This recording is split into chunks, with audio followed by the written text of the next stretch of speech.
I guess what I'm saying is that science and the reality of what we think is this earth here and what the Bible says can coincide together. I was thinking about reading the Bible. Wrote a song about it. A lot of here it goes.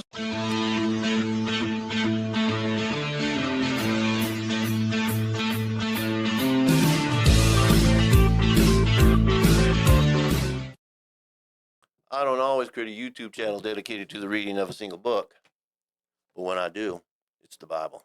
Subscribe.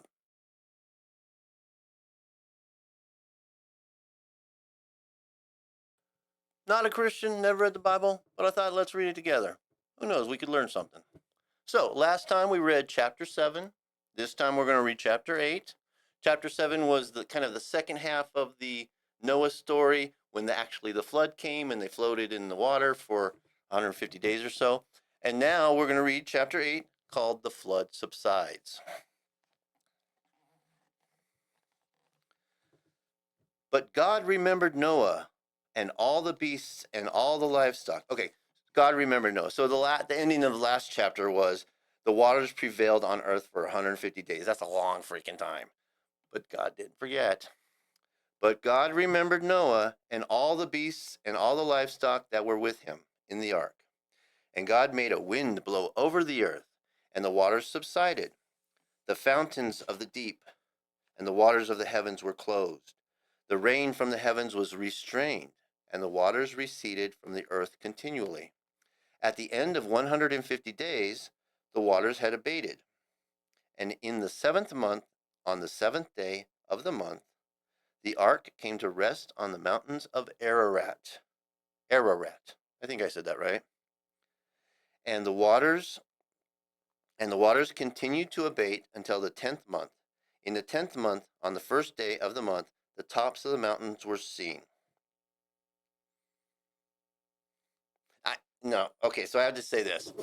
I've seen the documentaries about finding Noah's Ark and where they've kind of they found it basically in the mountains of Ararat. I don't know exactly what the details were, but it seemed pretty convincing. It seemed pretty convincing that there was an ark. So, like I said in my last episode about the poles shifting on the earth every 10 to 6,000 years, and basically the crust of the earth shifting around and causing floods, the waters to flood the earth, and basically wiping out the existence of everybody on earth every so often. That could really be what happened. But what also could really happen is that a guy named Noah or somebody like Noah could have got the intuition or could have heard the words from God saying to build this ark, because that ark seems like it exists. I've seen the outline of it in the mountain, petrified rock, whatever.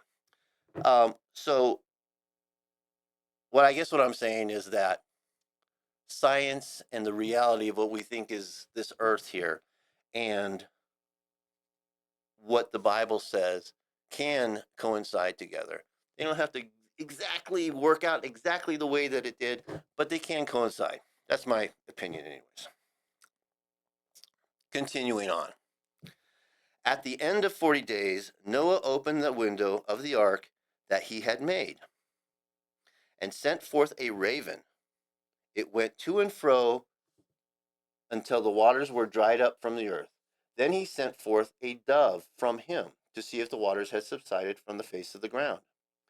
But the dove found no place to set her foot, and she returned to him, to the ark. And the waters were still on the face of the whole earth. So he put out his hand, and he took and brought her into the ark with him. Come here, dove. He waited another 7 days, and again he sent forth the dove out of the ark. And the dove came back to him in the evening, and behold, in her mouth was a freshly plucked olive leaf. So Noah knew that the waters had subsided from the earth. Then he waited another 7 days and sent forth the dove, and she did not return to him anymore. Wow. So the dove was like, hey, well, either the dove got eaten or whatever. But I think what's implied here is the dove went out there, found some land, and said, I'm just going to stay here. That's what happened. In the 601st year, in the first month, the first day of the month, the waters were dried from the earth. And Noah removed the coverings of the ark and looked, and behold, the face of the ground was dry. In the second month, on the 27th day of the month, the earth had dried out. Then God said to Noah, Go out from the ark, you and your wife and your sons wives with you. Bring out with you every living thing that is with you of all flesh, birds and animals, and every creeping thing that creeps on the earth, that they may swarm on the earth, and be fruitful and multiply on the earth. So Noah went out, and his sons and his wife, and his sons' wives with him, every beast, every creeping thing, and every bird, everything that moves on the earth, went out by families from the ark. And okay, so now we get in, I'm going to call that the end of the chapter because, quite frankly, I want you to see something here. That's the end of the story. Then another story starts here, God's covenant with Noah. But then the chapter 9 starts down here. I'm not going to read this little part that really kind of goes with chapter 9. So from now on, so I'm going to say something else too, just so everybody's on the same page here. It was kind of weird here. The story of Noah starts here after this little part of chapter 6, and then continues chapter 6 here, and then chapter 7 starts there. A little bit weird. And I read that, so basically read first part of Noah, and then the second part of Noah. But in this case, this chapter starts like a few sentences after the start of this story. So I'm going to include that with chapter 9. We're done. I've made an executive decision. That's it. Final. Done. All right. We will see you next chapter, and we will read chapter 9. And included in that is going to be the last part of chapter 8, but it's going to be called God's Covenant with Noah. New chapters every Monday, Wednesday, and Friday. It's a must. Gotta have a friend in Jesus.